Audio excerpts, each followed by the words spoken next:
The most important thing to remember about writing lore is that nobody cares. Your players will not care about your lore, but they will care about their lore. Let me explain.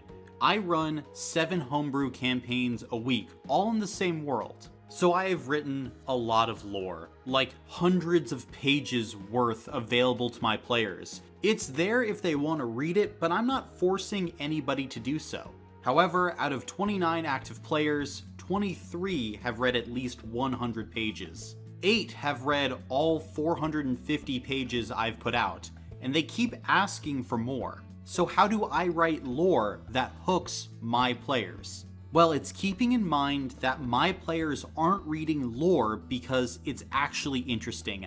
There are so many better writers out there than me. Sure, they say the lore is interesting afterwards, but that's a lie. They read because the lore directly connects to what they're doing in their campaigns. Lore that is not relevant to your campaigns is bad and boring. Ideas are cheap. Characters are what make lore interesting. Take, for instance, Lord of the Rings. J.R.R. Tolkien is the father of the fantasy genre and arguably the greatest lore writer ever.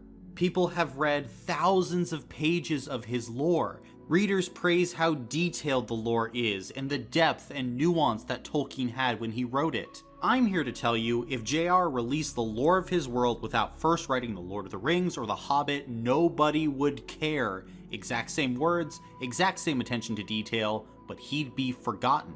We get lost in great worlds because of the characters and the story. Those factors are what initially interest us and get us invested in the world, which in turn makes the lore interesting.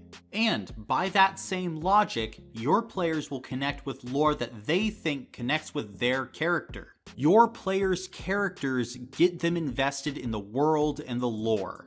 Specifically, they get invested in lore that they interact with every single session. Now, with this being said, how should you start writing your lore? Well, let's first establish what lore is. When I use the word, I'm talking about the sum total knowledge and history about your world. As for where to begin, the first thing you should make is a starting town. I'm assuming you already know that though. So let's assume you've already created a starting town and this town has a small history, a few NPCs, and 1 or 2 interesting locations. My next advice would be to start with what makes your world unique. What pieces of your world separate your setting from most other fantasy worlds? No, you can't have a completely original story, so don't try to be original. Someone has already thought of your idea or something very close to your idea elsewhere on the internet. Just find things that separate your world from generic fantasy setting number 3. Don't stress about originality. Ideally, these unique pieces of world building should interact with your players on a session-to-session basis. Random ideas are cool, but they're not the goal here. These are things your party is going to interact with on the daily. You must first build the cornerstones of your campaign world. As an example, in my homebrew campaign world, there is something called Aether, which is this primordial source of energy. Some special people can take Aether into their bodies and they become Aether Souls. All adventurers are Aether Souls. Aether Souls heal quickly, have supernatural endurance, and are more able to use magic. This whole concept started off as a way for me to explain long rests to players. Because seriously, how will sleeping for 8 hours heal 7 arrow holes in your body? So that's where the idea came from, but in game, a lot of time revolves around players being Aether Souls. Many NPCs will react differently when they learn players are Aether Souls, and on the flip side, players will act differently when they realize an NPC is an Aether Soul. Aether and its properties are an example of something that makes a world unique while also being important to the players. Since all players are Aether Souls, any lore that has to do with Aether becomes very interesting to them because it directly involves them. This leads into my next point. Don't put all the answers in the lore you give to your players. Aether in my world has a lot of mysteries around it. People don't even know what Aether really is or where it comes from. My lore documents are filled with mysteries and incongruencies like this. I do this intentionally because mystery is so tempting. It's why we theory craft and watch people like MatPat lose their minds for hours on YouTube trying to decipher theories on our favorite video games or movies. Mystery in lore is like crack. Not knowing something and trying to fill in the holes is an awesome experience and is kind of addictive. Allowing questions to exist about your world invites players to theorize. Ideally, this will cause them to get more invested in your game as they try to determine whether or not their theories are right. Mysteries are also good for gauging player interest. If your players begin asking about one plot hook or theorizing about a particular location, it's a pretty good bet that if you introduce plot threads relating to that thing, they'll chase it. Also, if you don't have something completely fleshed out yet, your players might come up with a better idea than you ever could. Now, I warn you to use player theory sparingly in your world building. Here and there is absolutely fine, but players aren't always considering every other piece of lore. You can accidentally include plot holes or inconsistencies into your world if you listen to players all the time. Or you just kind of drain the mystery from your world because players feel like they can guess everything too often. That's not to say players guessing the mystery is a bad thing either. Don't change your lore just because a player guessed the twist. Heck, if you just sit back and don't confirm it, they'll likely come up with a new theory and discard the old one. Sitting back and doing nothing is usually the best resolution from what I've found. In my experience, changing your lore because your players guessed a secret twist does more harm than good. Let them guess your twists. It's all how you execute them anyway that matters. Plus, ideally there should be more than one mystery left in your lore. It's unlikely players are going to uncover everything. And if they do, just add some more mysteries. Your world building is never done. Now, I have to talk about one of the biggest world building traps: gods. I've seen so many new game masters so concerned about their gods and pantheons and origin stories, but most of the time, your players won't care about your gods. Your players might barely remember their names. And honestly, why would they remember your gods' names? Unless they're interacting with the gods all the time, the gods are just a side dish for your world. Therefore, it's kind of a waste of time and energy to go deep into your pantheon at the start. In fact, I'd argue mythology in general is the least important thing about building your lore. At the start, when you're just beginning your world, all you really need are some names and what the gods do, what their domains are. More information can be added to each as the players interact with said god. If you want to write more about your pantheon, creation story, etc., make sure to add in plot hooks though.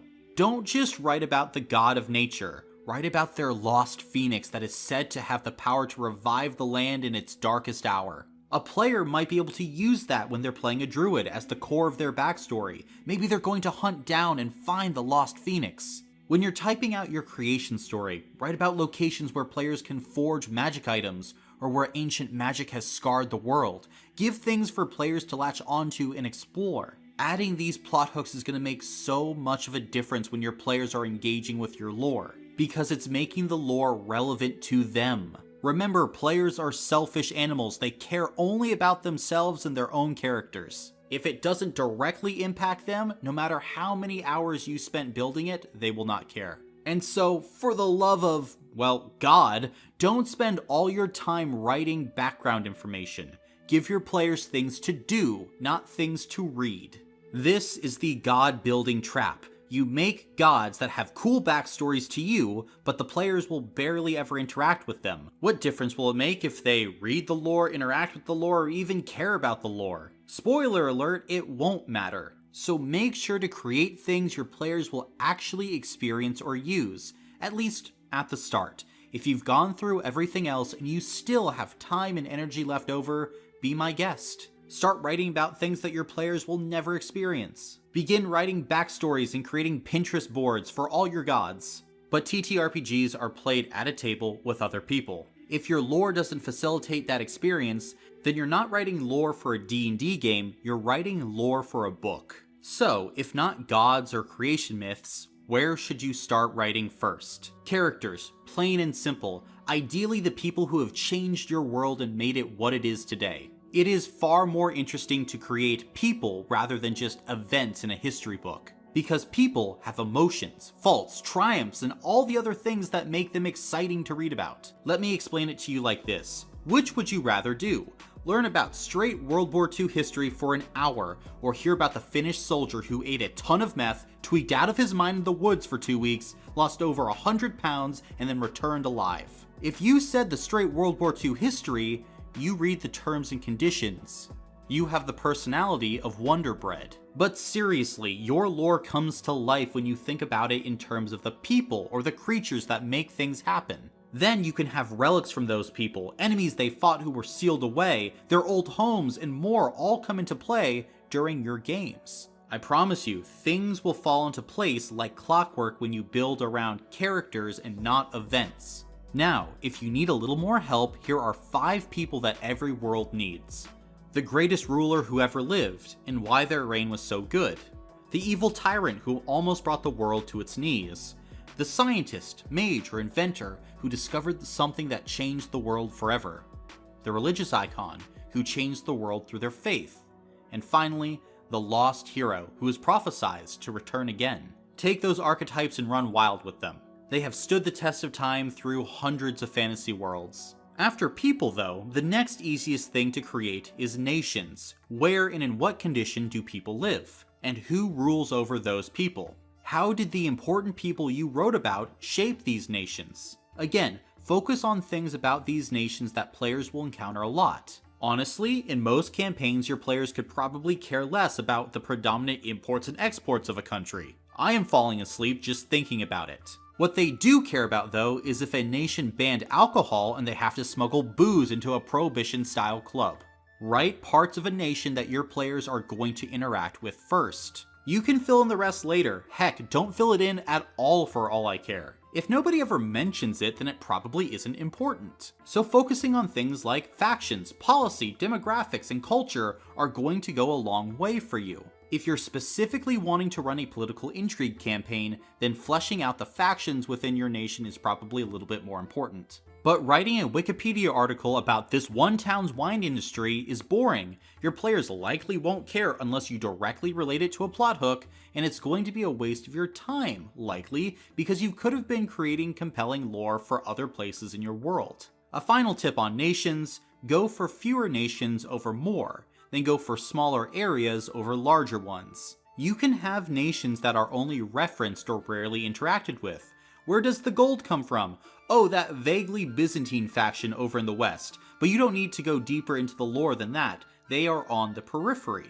Your games will feel a lot richer if you focus on 3 to 5 nations, go super in depth on them, and allow everything else to be the other. Heck, you can just create one awesome nation and have everything be at its edges. You just need one. So if you're not confident in yourself, or you just don't have a lot of time because you have a job or kids, just make one. One is enough. You can get dozens of full-length games out of making one well thought out and interesting nation. Quality over quantity is the name of the game when constructing nations. Now this might be a little controversial, but I think geography should be one of the last things you make. Yes, real-world nations are built around geographic features, but this is a fantasy world about elves and demons with wizards that can turn monsters into chairs. Things aren't like 1600s Europe. With that being said, design the shape of your nations and make geography to accommodate that. Usually, national borders run along mountain ranges or rivers. There are many other geographic world building tips for realism that I could get into, but there are many other videos about that, so click on another video if you want to get into that information. My advice, though, is not to focus on the mundane mountains, rivers, and forests. Build the weird lake of fire in the middle of the grassland, or the forest with a third of the normal gravity of your regular world. Create those weird places that your players will want to explore that can be an impetus for more adventures. Ideally, you should have been creating some of these places when you're making your characters and nations. Why is the Lake of Fire there? Well, that's where the Good King locked away Tiamat in his epic final battle with her. Again, if you're struggling to come up with ideas, here's a checklist. 1. An ancient mountain that contains a dark secret. 2. The ocean that no sailor would dare to cross. 3. A cave that is not tied to reality as we know it. And 4, an old forest that contains magic older than civilization itself. Geography is important, Kind of. You can run an awesome game in just about any TTRPG without caring about the geography of your world. Now, with all this being said across the entirety of the video, there is one rule that trumps everything. And that rule is, write and create things that you want to explore or read about. Nothing of what I just said matters if you're not focusing on things that are interesting to you, because then you're going to run out of steam and not create any lore. You're just going to sit around and do nothing. Just keep in mind though that what is interesting to you isn't necessarily going to be interesting to the players. If you want to share your lore with them, don't expect them to care at all. In fact, expect them to find your lore boring. Do everything you can to give them the bare minimum while having the best sessions you can. That's a recipe for a world that will grab your players' attention and make them dying to learn more. Perhaps though, you want your players to help you with world building, and a lot of new DMs have their players help them build their world through their backstories. And I'm here to say that there might be even better ways to do this. This is a game called Microscope, and if you struggle with world building, it is a game for you. It is an experimental RPG based around world building. You and your players essentially build a setting from scratch. All you need are note cards, a pen, and an hour of free time. An Amazon link is in this video's description. Seriously, by the end of a game of Microscope, you will have this entire history of a world. And Microscope isn't the only game like this. Other great games like A Quiet Year, Kingdom, or Dawn of Worlds exist too. They're great ways to get your players to buy into your world. Collaboratively, you all create the scaffolding of the world, and you come back in later and fill in the gaps. And since the players help build the world, they'll already have knowledge about the setting when you all sit down and finally start playing. Probably the best thing though is that since the players help to build the lore of the world, they'll be more invested in it. But no matter how you do it, after you're done world building, you now actually have to plan your next campaign. So check out this video right here. It's going to walk you through my method of planning TTRPG campaigns. And thank you for entering the dungeon.